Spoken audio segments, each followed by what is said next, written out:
So it's a test mission, and they feel like a bunch of kids going on a mission. And of course, they're professional soldiers and sailors. And then, of course, this test mission goes terrifically wrong. Not terrifically, horribly wrong. We wanted to make a portrait that represented all the soldiers of the Kursk and all the 71 children left behind. And in that sense, we had to combine things, and that's the nature of drama. And when you do stuff like that, you deviate from reality. I'm just pretending, I'm just faking something. But I have somebody there to remind me that this happened to somebody. It's also been a long, thorough research for us. We've surrounded ourselves with as many experts as possible. You have to make it real. So that was my obsession in a way.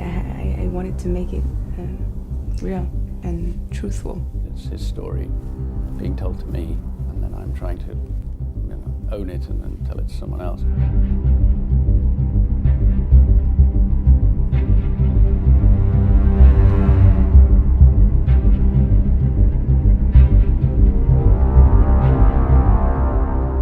Brotherhood and togetherness and family boundaries represents the very spine of this movie.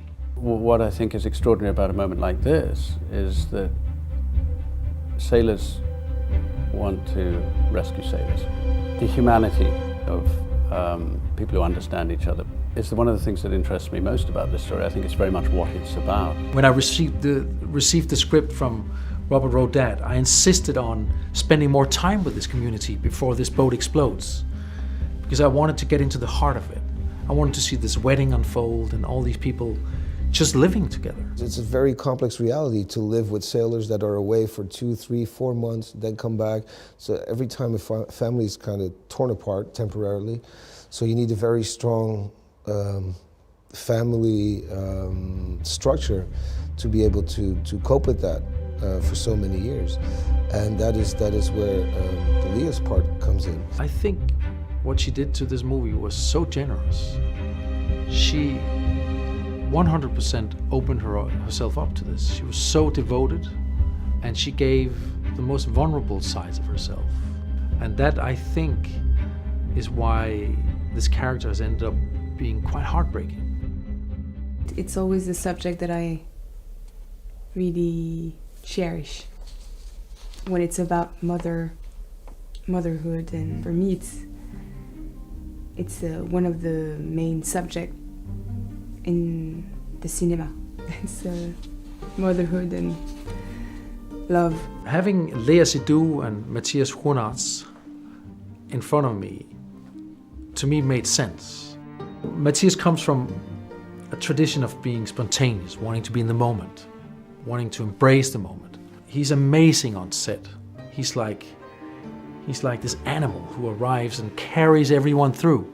He's extremely intelligent, smart, and he wasn't playing, That's what I loved with him. He was just himself, and it was a pleasure to be with him. Then obviously there's Colin Firth. He's kind of everything. He's always on time. He knows his lines. He's super humble. And he's even nervous about his performance. He's super engaged, and he's very, very, very good. Thomas Vinterberg does come in and want to engage about what could be possible, even if it seems good. He's usually curious enough to explore an alternative way of doing it. That's also what I like about Thomas. He's always looking for the nuance and for the humanity also within that reality. And that's what I like. That's why I think he's the right director to make this movie. I loved it. I really loved working with Thomas because he's very smart first and very sensitive. So everything was here, He had this empathy for what he was telling. I think there is a grandness to the story. There's a huge submarine, there's a big disaster, there's some huge landscapes. So I wanted to combine these elements, the elements of grandness and believability. I think Thomas does in a very interesting way is finding that balance between the macro reality of it and the micro reality of it. So you have a diplomatical, political reality to it, and at the same time you have the micro reality of these people being stuck in that very last compartment, which is hyper claustrophobic. Every character of this movie is a real person. Whatever person in this movie, I can defend them, and I want to defend them. Also if they make wrong decisions. It's not good or bad, it's good and bad, and how those two blend together, and how sometimes you can't distinguish one from the other. It's when bad is good and good is bad, and everything in between, and that's what I think great cinema is about. It's I guess a kind of encouragement, more than it's based on anything historical. It's an encouragement to the next generations. Stand up for humanity. That's a wrap.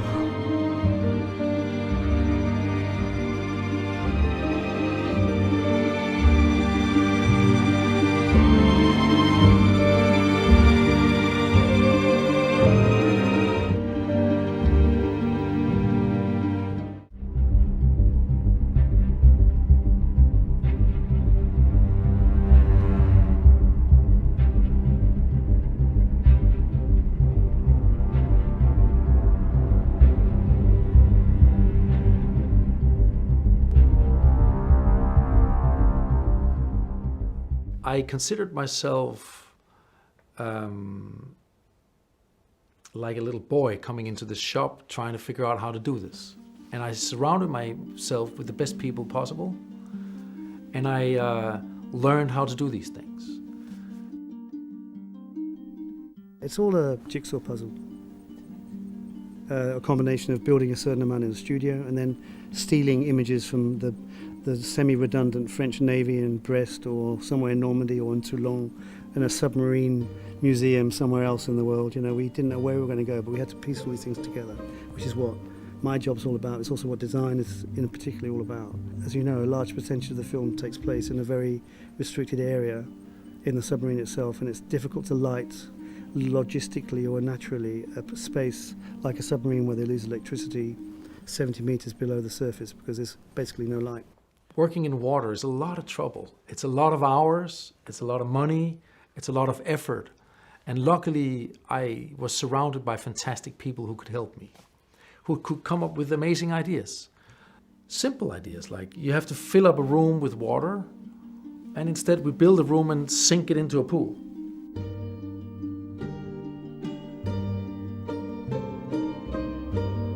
All the exterior shots of the submarine are CGI built.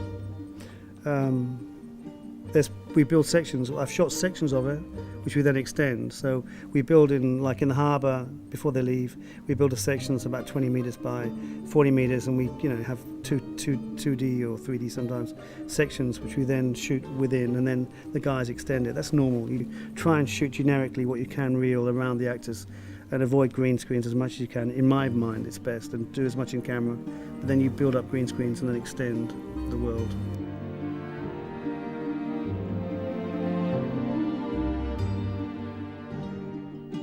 I wanted to supervise most of the underwater sequence because it's delicate and it's personal. I wanted to have a certain personal look, so it's best I did that myself. Visually, I knew it would be difficult. I knew it would be a challenge. I didn't know it was going to be physically as hard as it became. I didn't realise I was going to lose 7 kilos and come out in sweat rashes and in these horrible macho costumes you have to wear. So we weaved that into our story as a small unit. We went over there and did it, and I had a second unit working parallel to me on some scenes. The explosions were done on separate sets that were carefully constructed for safety again, because there's fire and smoke and vapours and stuff like that. It's in the film and it really does help. 5, 4, 3, 2, 1, explosion! Go!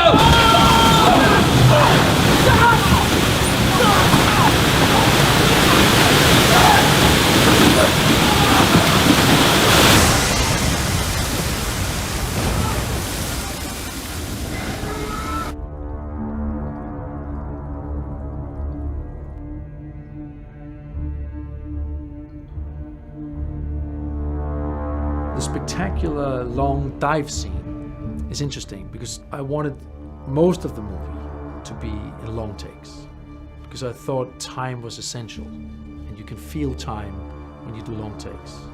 And I narrowed it down to that one moment, of that very crucial moment of not having any air and having to swim this long underwater. The underwater sequence was sensitive for me. I really loved the idea, and I loved the idea that we analysed and assessed how long an average human being can hold their breath underwater. And so Thomas and I sort of had this concept that we would hang on to a real time period that was credible and have these guys seamlessly, which is not new. I mean, you know, we create seamless films like Birdman. It's not a new technique, but we wanted it to seem like it was one long take, and we struggled to do it. I had an underwater cameraman, Vim, who's a wonderful, thin, light, agile gentleman who moved around the water like a fish, and he did really well.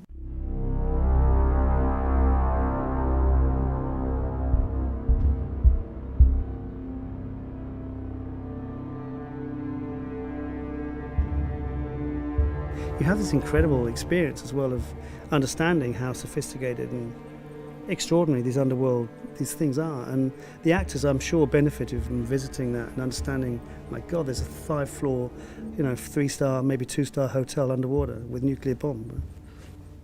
Well.